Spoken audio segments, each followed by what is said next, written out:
2019, nous avons visité, dans le nord de la France, à quelques kilomètres de la Belgique, chez lui, pour une interview intime, le pilote moto et road racer Boris Yégeois. Les road races sont des courses sur route fermées, ultra populaires dans le nord de l'Europe, qui demandent un engagement total de ses participants. Bonne écoute à 300 km/h, au ras des murs et des arbres. C'est notre vie, c'est tout. Elle appartient à personne. Ouais, bien sûr, ça arrive tout le temps. Les gens qui disent ouais, faut être complètement fou. J'essaie juste de leur faire comprendre que je suis pas plus fou qu'eux. Hein. J'ai juste une passion. C'est une passion, c'est tout. J'avais 3 ans, donc je peux pas dire que je me rappelle la première fois où je suis monté sur une moto, mais je me rappelle de quand j'ai commencé avec ma 50 Piwi. Voilà. Mais je me rappelle très bien de la première course. Pour allez, la petite anecdote, quand j'étais gamin, mon père m'emmenait toujours voir les courses de moto à Gédine. Donc, et quand je voyais ces mecs-là, je disais oh, c'est terrible. Jamais j'aurais pensé que je ferais ça un jour. Elle est toujours restée pareille, même si maintenant j'ai 35 ans, c'est toujours la même peur, toujours la même boule dans le ventre avant le départ. Ça n'a pas changé depuis ma première course que j'ai fait quand j'avais 7 ou 8 ans jusqu'à maintenant. J'ai toujours la même boule, la même appréhension. C'est pour ça que je le fais de toute façon. Alors c'est vrai que par rapport à ma première course, à mes courses de maintenant, par rapport à ma première course, c'était vraiment la peur de se faire mal, on va dire. Voilà, la peur qu'il arrive quelque chose. Maintenant, il y a toujours une appréhension de se dire il peut arriver quelque chose. Mais il y a aussi l'envie de bien faire, qui fait que ça met une boule dans le ventre, parce que pas envie de décevoir le team pour qui je roule, pas envie de décevoir ceux qui me suivent, donc les mécanos, ceux qui s'occupent de l'assistance, tout ça. Donc il y a une envie de bien faire qui met une pression, et bien sûr ça donne une boule dans le ventre. Mais il y a toujours cette petite appréhension avant le départ, que le premier virage ça va être chaud, et puis mais bon, une fois que les feux sont éteints, elle est partie l'appréhension.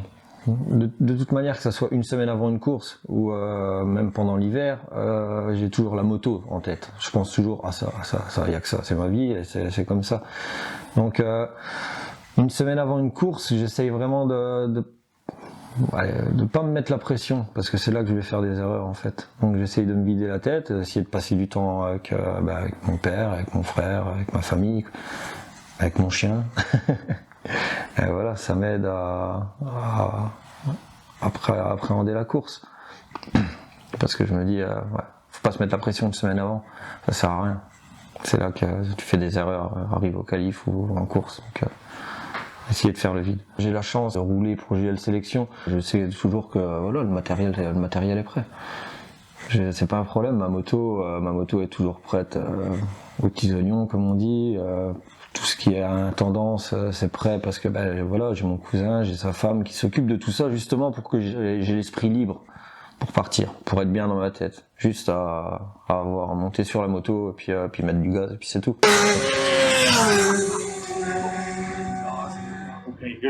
Le saut en lui-même, il est pas effrayant. Ce qui est effrayant, c'est le panneau avant les 3 sauts en fait, qui est marqué jump. C'est ça qui m'avait effrayé le plus quand j'avais été faire le tour à pied. Et là, je m'étais dit, qu'est-ce que je fous ici? Ouais, mais une moto de vitesse, c'est pas fait pour faire des sauts à la base. Enfin, si, à première vue, maintenant, ouais, je peux dire que oui. C'est vraiment technique parce que faut pas couper, parce que sinon à la réception, la moto bouge.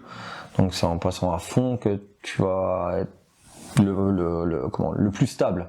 Tu vas être plus stable. Et ça, moi, je l'ai vu, je l'ai compris, on va dire, en voyant William Dunlop.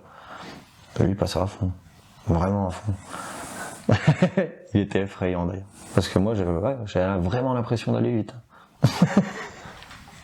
Et en fait, non. Lui, il était vraiment vite.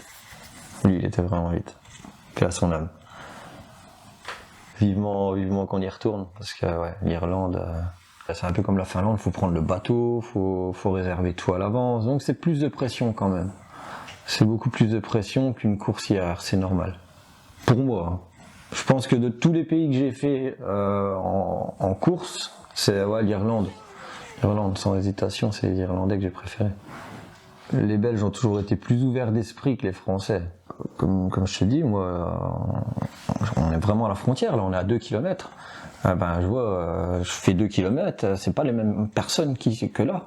C'est dingue, c'est un truc, je sais pas l'expliquer. Mais voilà, c'est peut-être pour ça que j'aime bien les Belges, ils sont plus, plus cool en fait. Il y a moins de pression. Donc ça se ressent même sur les courses. Voilà. En Belgique, il y a encore des road races. En France, il n'y en a pas. En 2017, voilà, j'ai été champion en junior et vice-champion donc général, donc championnat Bene Cup, donc vice-champion. Mais rien de bien prestigieux, on va dire. Juste une satisfaction personnelle. Pour un mec comme moi, avoir eu le titre en 2017, à mon niveau, c'est le Saint Graal.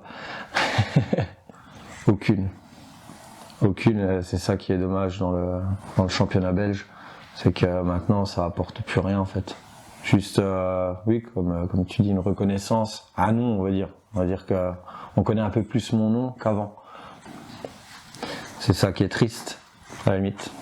Parce que on se décarcasse pour arriver à quelque chose. Donc quand je dis on se décarcasse, c'est financièrement. Et puis au bout du compte, ça change rien. Et c'est ça qui m'a fait, plus fait chier en fait en fin 2017 parce que j'ai rien eu de plus à part une coupe et une médaille, une coupe à 20 € et une médaille. Même pas en chocolat. Donc, voilà. Non, aucun. Et puis si je dois commencer à regretter, c'est bon. Là. Faut pas regretter. Je serais plus du genre à dire si ça passait, c'était beau.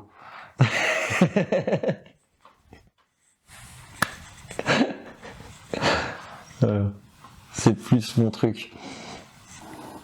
Faut être passionné en fait. L'escalade, c'est pas mon truc. Je préfère rouler à 300 au TT. Après, si j'étais passionné d'escalade, je monterais l'Everest. Parce que c'est insensé. Juste parce que c'est un truc de fou. Comme le TT. T'as un sentiment de liberté.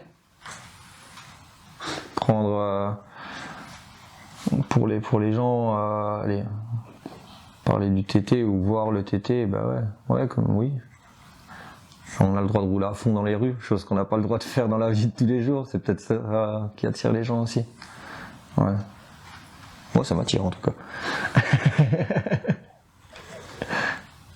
Non, moi, je viens en road race parce que j'aime ça. Et il y a ça aussi qui fait beaucoup. Hormis le fait de traverser des villages à fond, il y a la proximité avec le public qui est fantastique. Et ça, je pense qu'il y en a aussi qui viennent en road race aussi pour ça, parce que la proximité avec le public, t'es venu à Orice, t'as eu l'occasion de voir après la course, c'est la folie. Donc ça fait beaucoup aussi dans la tête d'un pilote. Quand tu passes l'arrivée, même le public qui vient te demander des autographes, alors que moi je le considère comme un caquet. Voilà, c'est ça la road race. C'est des trucs que tu retrouves pas sur des circuits normaux où t'as pas de public.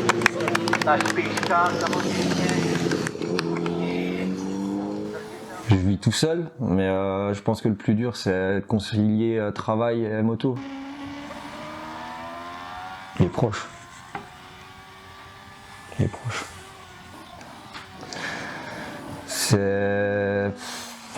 C'est pas évident à répondre à ça. Parce que j'admets que quand on part sur une road race, sur une bonne road race, c'est vrai que c'est égoïste. Parce que on en perd tous les ans, c'est un peu égoïste. On y pense à la famille. Mais pas quand on est sur la moto. On y pense entre les manches.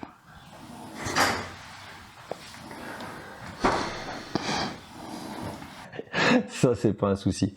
Parce qu'en général, il est quand même là sur les courses. Il est là sur mes courses, ou s'il est pas avec moi, c'est qu'il est avec mon frère. Donc, mon père, c'est pas un souci. Ma mère, elle est jamais venue. Depuis que je roule en vitesse, hein. Elle est jamais venue. Elle est fière parce qu'elle a des photos de moi. Elle a des photos de moi en moto chez elle. Elle m'a demandé que je lui dédicace et tout ça, mais jamais elle foutra les pieds sur un circuit, ça je le sais. Pourtant, elle est déjà venue voir mon frère une fois, mais voilà, elle a dit que stop. Je préfère lui faire des messages en lui disant que tout se passe bien et que voilà, je la tiens au courant. Parce qu'elle n'est pas habituée à ce que je l'appelle. Une fois, j'ai essayé de l'appeler, elle a décroché le téléphone en larmes. Donc, si je la voyais là, à se ronger les ongles, voilà, à suer des gouttes comme ça, je sais bien qu'elle est déjà assez stressée quand je roule, qu'elle est à la maison. Donc, non, je préfère qu'elle reste chez elle. C'est méchant, mais bon, je préfère.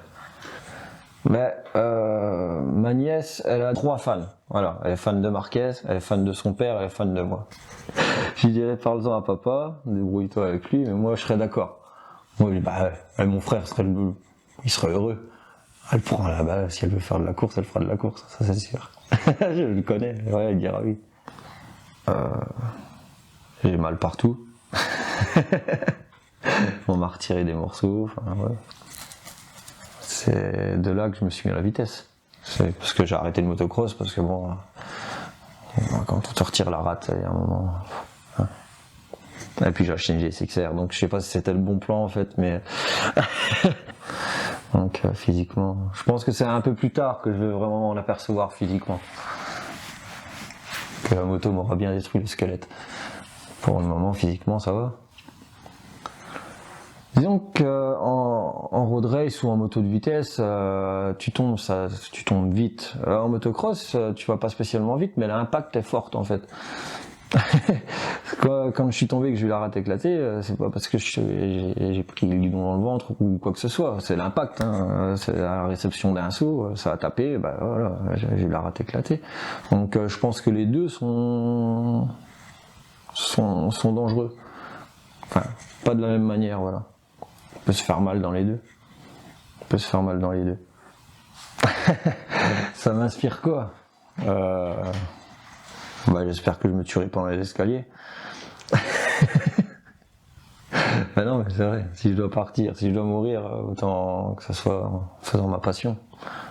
Pas un truc con, un accident à la con.